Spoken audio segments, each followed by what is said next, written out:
Alors, me voilà fin prêt à remonter le train arrière, donc les roulements de roues. Donc ça, c'est les pièces que j'ai récupérées, l'entretoise du fond. L'entretoise entre les deux, elle est neuve, elle était fournie avec les roulements. L'écrou, ben, il y en a un neuf, mais en fait, il n'est pas cannelé pour mettre la goupille. Donc du coup, je risque de ne pas l'utiliser. 2 joints spi. Et ce qu'il faut aussi, c'est beaucoup de graisse. Donc ce que je vais faire, donc là, j'ai repeint en gris, peinture au zinc là, de protection. J'ai nettoyé l'intérieur. Ce que je vais faire, c'est mettre un roulement, comme ceci, dans ce sens-là. Alors, c'est les roulements, ils se démontent, c'est des Tinkens. Il faut que je le pousse avec une douille, en fait, dedans, à la presse. Ensuite, une fois que j'ai mis le roulement par-dessus, je mets ce circlips. Alors, vous allez dire, mais à quoi il sert ce circlips? Parce que il est pas dans une gorge, il est assez facile à mettre, il sert un peu à rien. Eh ben non, c'est pas vrai. En fait, il sert à faire un petit spacer, à faire un peu d'espace, une petite entretoise pour pas que la bague à lèvres touche le roulement. Alors, il y a un côté où c'est très utile, c'est le côté court, celui-ci, côté roue. Mais côté transmission, ben, il sert un peu à rien en fait. On le met juste derrière le joint spi manière, on le pousse avec le joint spi, parce que de ce côté-là, il y a une entretoise qui va au milieu. Voilà. Voilà à quoi ça sert. Bon, mais c'est parti. Alors voilà, la jolie presse, douille de 36. Faut recentrer quand ça part un peu de travers et pousser. Voilà, là c'est parti, complet de biais.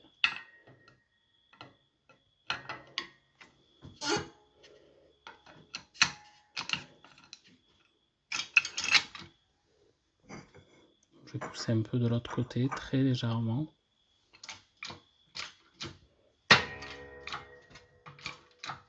Oui, c'est centré. Et ensuite, on rechange de côté. On y va tranquillou pépère. On n'appuie pas fort, ça rentre bien. Pas besoin d'appuyer très fort. C'est pas un roulement de roue de voiture d'aujourd'hui.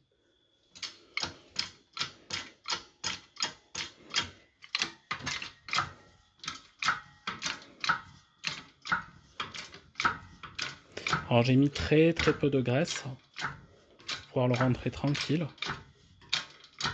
Ça force pas beaucoup.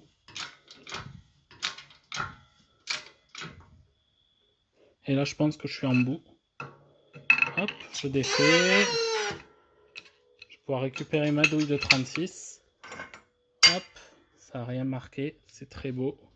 Tout joli. Ben allez, c'est parti, l'autre côté maintenant. Alors, vous allez dire, ouais, faut pas oublier l'entretoise. Je vous connais tout ça. Mais en fait, l'entretoise, elle passe. Elle passe, vu que c'est des roulements de Timkens, on peut la sortir. Il n'y a pas de souci. Par contre, ce qu'il faut pas oublier, c'est de gaver de graisse. Alors, là, le petit cerclage, il se met à la main. Je vous ai pas menti. Hein. Regardez. Champion du monde, je le mets, je suis à la caméra. Et... aïe! Non, je déconne. Hop. Et voilà, il y est. Donc lui, c'est bon, c'est réglé. Donc là, on est côté long. Donc ici, il y a une petite entretoise, puis le joint spi, voilà. Qu'on va pousser, alors peut-être avec une petite planchette, je sais pas encore. Alors le joint spi se met à la main, alors pas dans ce sens, bien sûr, dans ce sens. On le pousse à la main, mais avant, il faut mettre le Timkens, le roulement Timkens, de la graisse plein la bague à lèvres, plein le roulement, et plein de graisse. Donc là, je suis prêt à graisser. Ça sort, j'y vais, je lâche le portable et je fais ça. Voilà, quand je dis plein de graisse, c'est comme Maïté, hein. Je fais pas semblant. Donc pour l'instant, je n'ai pas mis dans le Timkens, mais je commence à mettre le Timkens en place dans la graisse. Je le fais bouger. La graisse va venir petit à petit. Et une fois que j'ai fait ça, je vais en rajouter un peu pour qu'elle aille bien entre chaque cylindre là, qu'il y en ait bien partout. Et ensuite, je pourrais mettre, alors attention, on est côté long, je pourrais mettre l'entretoise qui est ici et le joint spi, je sais pas comment il va passer, mais il va, oui, s'il passe autour en fait, il passe pile autour. Donc la bague à lèvres, haha, c'est celle-là. Elle doit être graissée de chez graissée de chez graissée. Donc dans la gorge, ça doit être rempli. Et ici, là, dans cette face-là, ça doit être rempli. Voilà. Et là, ça sera top. Pardon. ça sera comme ça, dans ce sens-là. Alors là, j'ai les mains bien pleines de graisse, bien dégueulasse. Donc j'ai fait un côté. Donc là, il faut que je gave à mort de graisse. Du moins, c'est comme ça que c'était foutu avant. Je mets l'entretoise et je fais pareil de l'autre côté. Et de ce côté, vous allez me dire, mais l'entretoise, elle va dans le joint, là, il n'y a rien, c'est pas normal. Mais si, c'est normal. En fait, l'entretoise, elle est ici, en fait, côté roue. Voilà, côté roue, donc, qui est côté court. Alors, je m'en rappelle parce que ben, j'ai les marques des vis, en fait, ici. Et voilà. Alors, quand tout est mis, alors moi, j'ai le joint spi qui relève d'un demi-millimètre des deux côtés. Bon, ça n'a pas l'air trop grave. Donc, quand tout est mis, on met l'axe. Et là, on s'arrête là, parce qu'après, il faut monter. Alors, hop, on regarde pas le bordel. Faut monter cette pièce-là, que j'ai décapée, repeinte, tout ça. Cette pièce-là. Et ensuite, hop, on continue à pas regarder le bordel. En ce moment, j'en ai un petit peu, parce que j'ai sorti les tapis de la voiture. Et ça, on vient le mettre ici. Dans le triangle, en fait. Et tout est pris en sandwich avec des vis prisonnières qui sont, hop, on va regarder le bordel, parce que de toute façon, vous en avez vu beaucoup. Les vis prisonnières qui sont ici.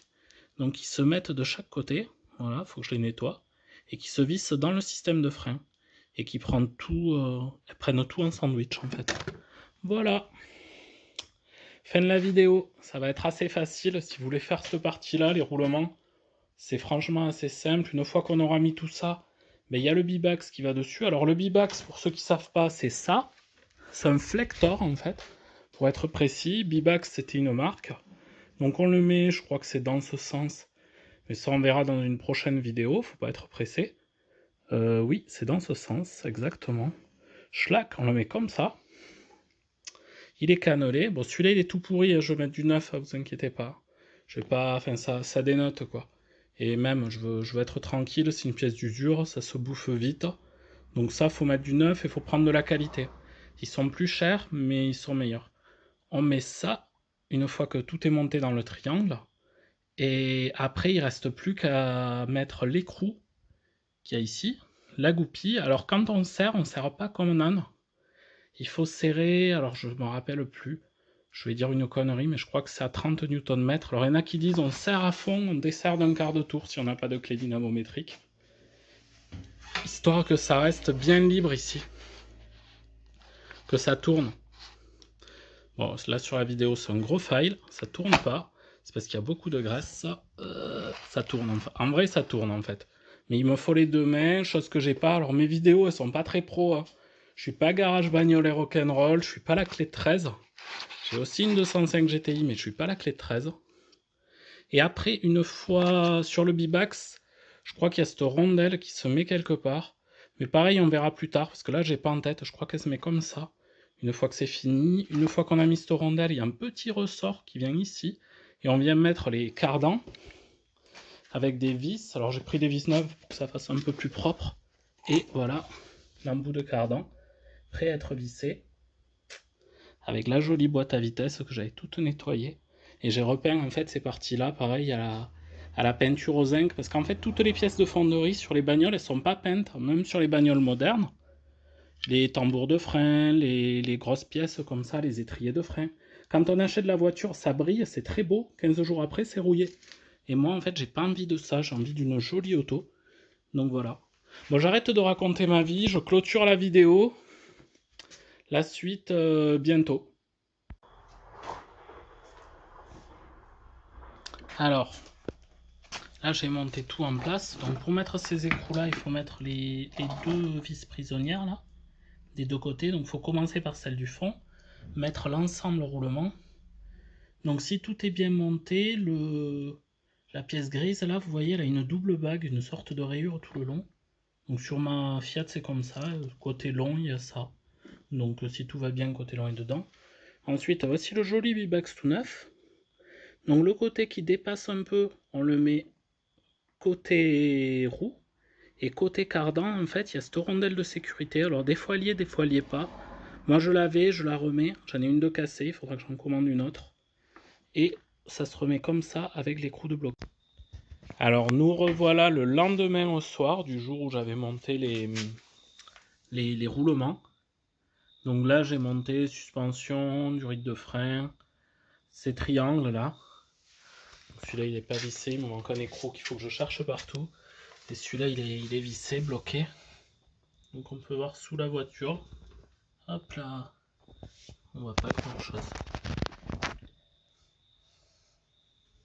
Hop là. Et là, pareil. L'autre triangle qui est fait, qui est monté. Les jolies durites de frein, l'étrier de frein, tout ça. Donc j'ai sané, j'ai mis du temps.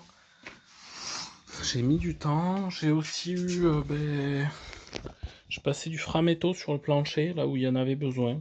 J'en ai mis même plus que là où il y avait besoin. J'ai tout décapé, sauf les zones en pente, là. Voilà, le point sur l'avancement. Donc j'ai de la corrosion à traiter ici. Alors j'ai fait un trou bien rond là où il y a de la corrosion. Pour mettre un bouchon, c'est pas pour cacher la merde au chat. C'est juste que j'aimerais essayer de passer le CT avant que quelqu'un puisse me souder les patchs en fait qu'il y a à faire. Ou peut-être moi je le ferai, mais j'ai un peu peur en fait. J'ai jamais trop soudé au MIG, donc j'ai un petit peu peur. Donc voilà, toute la câblerie est neuve. Maintenant, la durite, les durites d'essence, enfin la durite d'essence, elle est là. Il n'y aura plus qu'à monter le réservoir que j'avais rénové en tout premier. Donc là, la Fiat, elle est bientôt sur roue. On ne dirait pas. Hein. On ne dirait pas. Je voulais mettre la boîte à vitesse. Puis j'étais un peu pris par le temps, donc pas de boîte à vitesse. Voilà. Voilà où ça en est. Voilà, voilà. Suite au prochain épisode, bientôt elle va tourner cette bagnole. Et donc, pour faire un tour complet de la voiture, donc devant, il y a les fusées en attente. Les freins, ils sont par terre. La lame de ressort à mettre, j'essaierai aucune vis.